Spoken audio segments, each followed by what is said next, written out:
So therefore now, after the development of septum intermedium in the common atrioventricular canal and septum spurium in the right and left venous valve of sinoatrial orifice.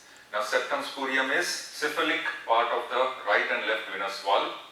This is the opening of sinoatrial orifice through which from this primitive atrium it will communicate into the sinus venosus. And after the development of 1 and 2, now this is septum intermedium. So therefore now in the cephalic portion, roof portion where my hand is there, in the cephalic portion of common atrial chamber, there will be development of septum primum. Now this septum primum, I will use yellow color. This septum primum here, it will develop in the mid-sagittal plane. This is where it will develop, and this septum primum will descend down. It will descend down and towards the septum intermedium.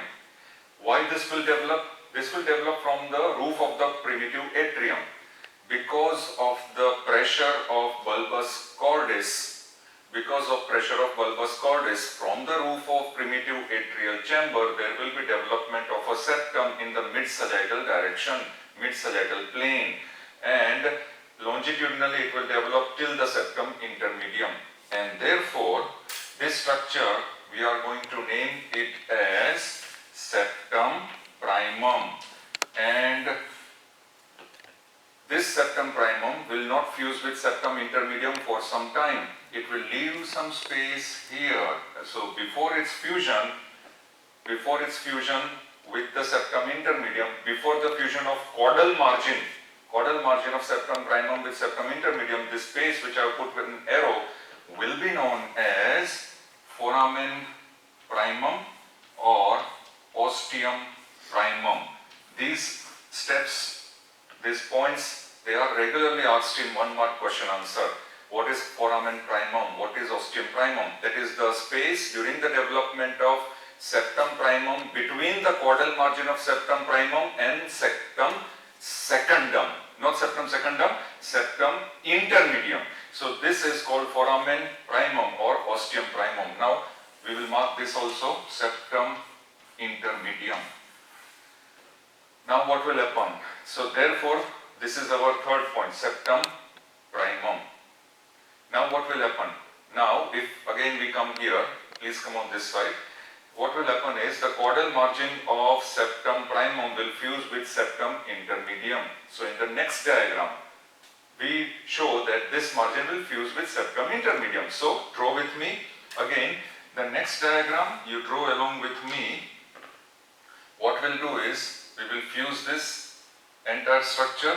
So therefore now our next diagram shows that this here the gap is fused. Which gap? Ostium primum is fused. So the caudal edge of septum primum will fuse with septum intermedium in mid-sagittal plane. But before it fuses, it will break from here. See here, it will break from cephalic margin. So after the breakage from cephalic margin of septum primum, it will break from the roof. It will again create another space here, and the space which is created now, this space will be known as the foramen secundum or ostium secundum. Remember, this is also asked in 1 mark question answer. What is foramen secundum? What is ostium secundum? It is a space during the development of interatrial septum in which there will be a space between the cephalic margin of septum primum and the roof of common atrial cavity, and that space is called ostium primum or foramen secundum. It is just a stage. It is just another stage in development of interatrial septum. So this is foramen secundum or ostium secundum. The cephalic margin of the septum primum will detach from the roof. It will lead to the space foramen secundum, ostium secundum. Now we come next stage, what will happen? Now, the space which is created where my hand is there, see the space in between septum spurium and septum primum, or it is called, what is this foramen called? Foramen secundum. So this space is called interseptovalvular space. What is it called? Interseptovalvular space. So therefore now we name this space as interseptovalvular space. Please note down interseptovalvular space. Now,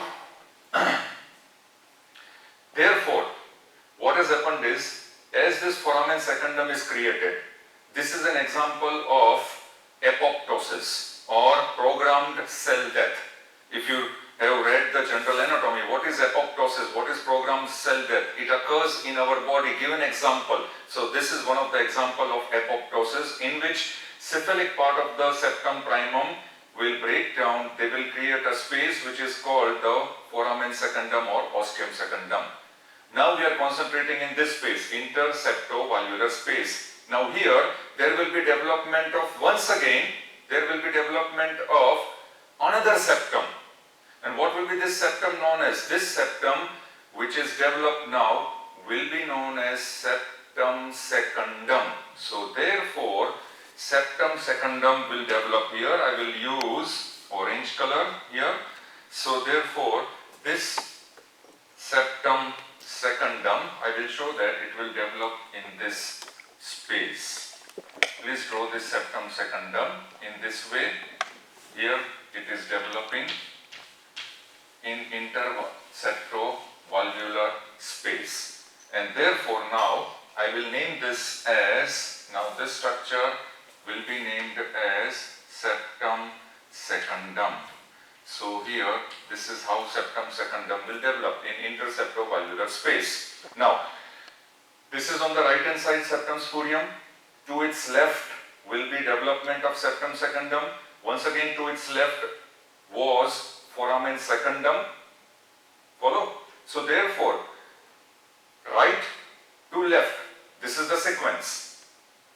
Now, what we'll show is, this septum secundum will develop in the caudal direction, and therefore it will overlap septum primum. This much portion of septum primum it will overlap.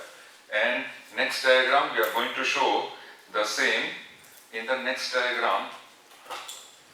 Therefore here we are going to show in this diagram, let me rub this here. We show the common atrial chamber. We will show here common atrial chamber, and once again the common ventricular chamber. So therefore, this is how we show. Now we will show the septum intermedium. At this point we show the septum intermedium. So here this will be our septum intermedium. Then we will show the development of septum spurium. Let me show the septum spurium, its right and left venous wall, and the sinus septum. The caudal end is called sinus septum. Then I will show the septum primum. This will be our septum primum. So this is how the septum primum is present. And note down that this septum primum, in the cephalic region, cephalic part, it will be narrow. Here it will be narrow in the cephalic portion. This is our septum primum. Then we show septum secundum. Now the septum secundum we show like this. This is how we will show septum secundum. And this septum secundum is like a very thick margin. Note down that this septum secundum is a very, very thick margin, and it will be thicker than septum primum. So therefore, once again, to show this thickness, we will again dark this, and now this is complete.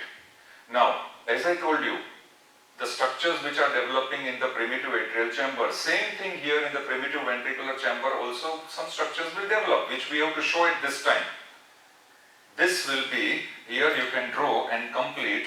Now in the mid plane there will be development of ventricular septum, also proximal bulbar septum.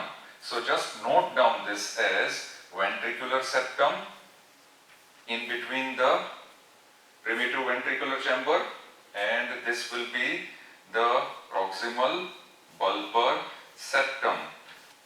This is just to mark at this stage, although the details of this will be in the next topic, it will be as a next topic in the next segment. Here we just have to mark to show this complete diagram.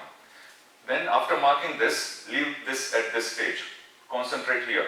So therefore now, this will be the septum secundum, this will be our septum primum, and now the space which is left, here I show with the arrow, the space which is left, which is communicating, this space will be known as foramen ovale. This is foramen ovale. The space which is present between the margins of septum secundum and septum primum. And please note down, now what will happen? This is the fetal blood circulation. The fetal blood circulation through this space will allow equal amount of blood to reach right and left atrium. So the blood which is pumped into the right atrium through the vena cava will be pumped through the foramen ovale into the left atrium also. So left atrium is directly receiving the blood from the inferior vena cava through this foramen ovale. So therefore, please note down this point. Therefore, now in the final stage, what will happen? This is the fetal circulation. This is the circulation present before birth. Please note down. Now what will happen? Now we have this foramen ovale narrow channel communicating right atrium with the left atrium before birth. This is the fetal circulation. Now birth will take place. After birth, what will be the changes? So in the next segment I am coming up with that.